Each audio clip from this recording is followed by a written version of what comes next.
Good afternoon, everyone. My name is Suzan Baucum, and I'd like to welcome everybody again to the first collaborated joint endorsement interview for the endorsements of Veterans in Politics International, the Nevada Democratic Veterans and Military Families Caucus, Nevada Veterans Association, and the Armed Forces Chamber of Commerce PAC. I'd also like to thank our sponsors, Monzu Italian Oven and Bar, Stephanie Phillips, candidate for United States Senate, and the anonymous donation on behalf of Jerry Willick. We're going to get started here shortly. I'm going to ask each of the panel members to introduce themselves. And then once we get through that, then Jonathan, you'll have the opportunity to tell all of the panel members about you. We don't have a large audience in the back today, but we are Facebook Live. So you have a lot of other people listening to everything you're saying today. Okay. And thank you for being here. So Jim, if you'd go ahead and like to start.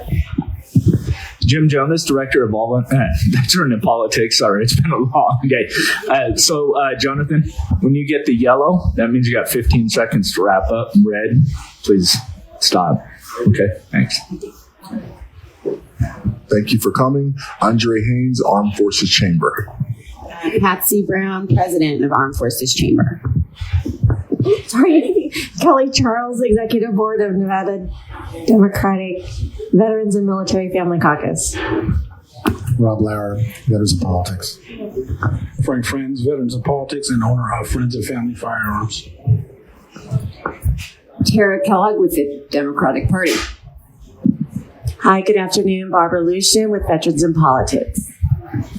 So, Jonathan, if you'd like to go ahead and tell us a little bit about yourself and why you're running for this position, and then we'll get started with our questions. Yeah, thank you. Thank you guys for having me. My name is Jonathan Cooper. I'm a Las Vegas guy. I went to high school here. After high school, I ultimately joined the Army.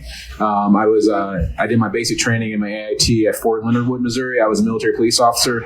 After that, I came back home. I was in the National Guard.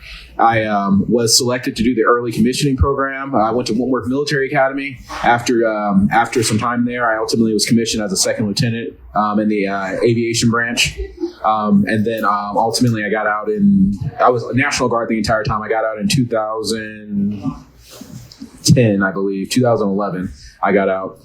Since then, I went to law school. I've been back in Las Vegas as an attorney since 2011.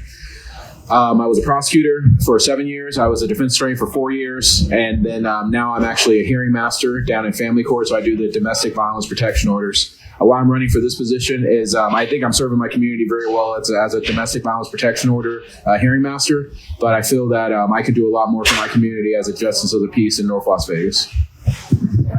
So, Jim, first question. Yeah.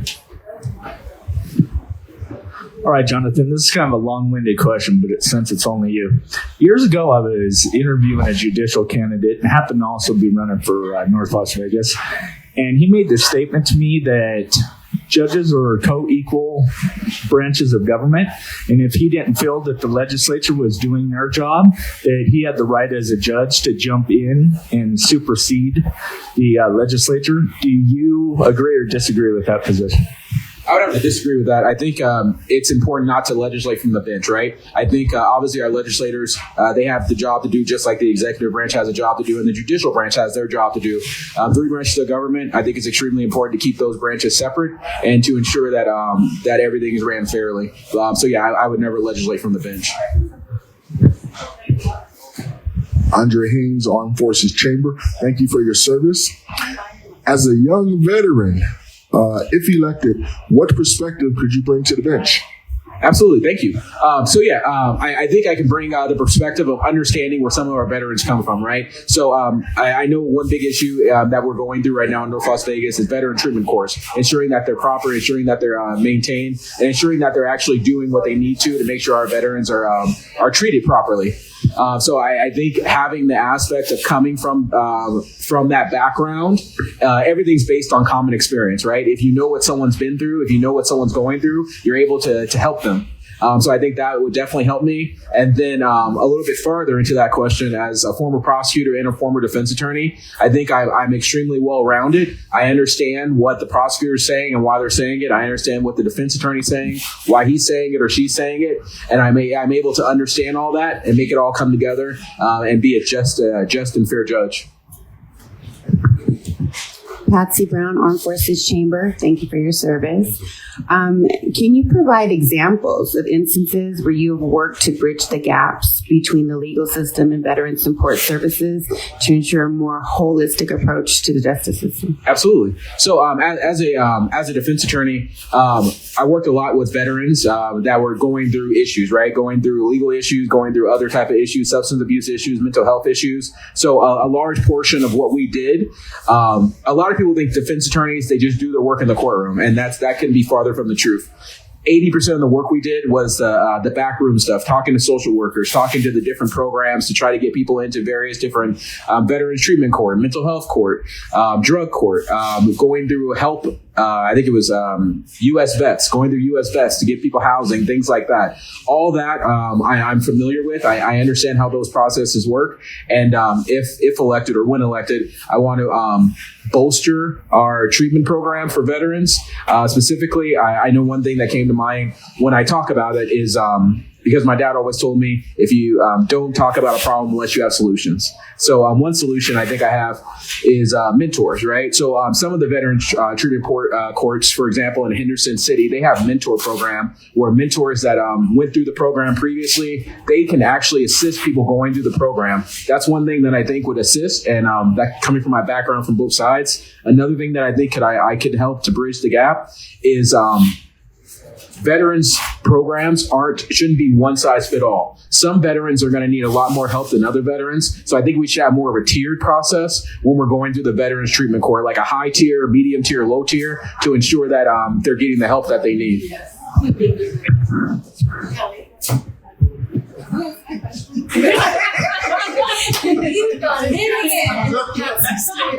Yes, again, they keep stealing my questions. So, being a veteran, I got a lot of backup. So, being a veteran yourself, you understand that military families and veterans have unique needs socially, emotionally, academically, and healthcare wise. So guide us a little bit on what approach you would take when presented with a veteran in your court. Absolutely. So yeah, I think the most important thing is obviously to identify first, right? Like as we go through the process, I remember from when I was in the court all the time, there was always a sign on almost every judge's in their area that says, if you're a veteran, identify to the court. I think that does a lot, but I feel like we should also be asking, right? Because some veterans, they're not going to just say, hey, I saw that sign, right? It's the first time they've ever been in court. They're nervous. They're trying to figure out everything else going on, and they may honestly forget. So I think the easiest step is just to ask, are you a veteran, right? It's an easy step to ask during the initial arraignment process. And if they are, we figure out what's suited, right? We figure out if they do qualify for the various different programs. We figure out what the issues are. Is it PTSD? Is it service related? Is it drug issues, right? There's a lot of different things that we can do. You just have to know what questions to ask. And once you know what questions to ask, being able to assist becomes a lot easier. So the easiest answer is just to ask questions and figure out what services they need. Rob Lauer. Hello. So my question for you is, if you're on the bench and a defendant is out on bail or commits a crime while on bail, how many times do they get to do that before you drop the hammer? That's a good question. So there are statutes directly related to if you commit a crime while on bail, the court can't hold you without bail on the case initially that you were released on. It's honestly, I guess that is a good question, right? So I have to say it is a case by case scenario, right? Like obviously, what is the new crime, right? Is the new crime just a traffic ticket that maybe you had a warrant for? Is a new crime a crime against property, a crime against people? All those things do weigh into it. But I guess my general approach would be that if you mess up, you mess up, and you need to be you've got your opportunity, right? You can't continue to give people opportunity after opportunity after opportunity. Like the old saying goes, fool me once, shame on you. Fool me twice, shame on me. I think that's the approach you kind of have to go with. Frank Friends, Veterans of Politics. While you may never ever reside over a death penalty case, I want to know who you are seeking justice and what you believe in it. So are you pro death penalty or against the death penalty? I'm going to be honest. I haven't really thought about that. Being a prosecutor, I haven't been put in that situation. I guess thankfully, being as a defense attorney, I haven't been put in that situation. I don't say I'm necessarily fundamentally absolutely opposed to it in every situation. I think there's certain situations where the government does it's legal, right? So obviously, any legal punishment, as long as the legislature still has it legal, has to be followed through with in certain situations. But to be honest, I probably would need to think about that a little bit more. Tara. Hi, I'm Tara. Hello, I'm Tara Kellogg with the Democratic Party. Can you provide an example from your legal expertise demonstrating your commitment to upholding fairness and equity and applying the law? Absolutely. Yeah. So I think several examples. As a hearing master now, the vast majority of people that come before me are pro se, which means that they're not represented by an attorney. A lot of times what will happen is that when a pro se individual comes before you, it's their first time before a judge, first time in court. They don't really know the process, and you can't really expect them to know the process. So I think it's my job as a hearing master to the best of my ability, explain the process to them. I can't provide any legal assistance, but I can explain the process, right? I can tell them where to go to get legal assistance. I can give them examples of that. So I think I do that almost every single day. And especially in a situation where one party has an attorney and the other party is pro se, I want to make sure I give them as much deference as I can within the limits prescribed by law to ensure that they are also being fairly treated, right? Because if you have a lot of evidence, but you just don't know how to admit it, you want to see justice served, right? And I think that's kind of how I've always approached the bench, is making sure justice is served, and we try to figure out everything else as we go. Hi, I'm Barbara with Veterans in Politics. How do you personally stay informed and up to date on legal developments and changes in the laws? Absolutely. Yeah. So I like a lot of attorneys, right? I do my CLEs. I go to the judicial conferences. They have those as well. And in Reno is the National Judicial College. So definitely stay up to date with all that different type of information. And I've been very blessed with a lot of mentors throughout my legal career that have also, we've kept in contact throughout my entire career. And if something comes up that's pertinent to whatever I'm doing, I receive emails, things like that, to ensure that I'm always up to date with the new presidents that are going forth and all the new statutes. Thank you. So we'll go back up to the first row. We do have time, so if any of you would like to ask a question, please do. And then I'll go back to my second row of panelists. I know that Frank is just dying to ask about 19 more questions, which I'm not going to allow, but he'll get at least one more.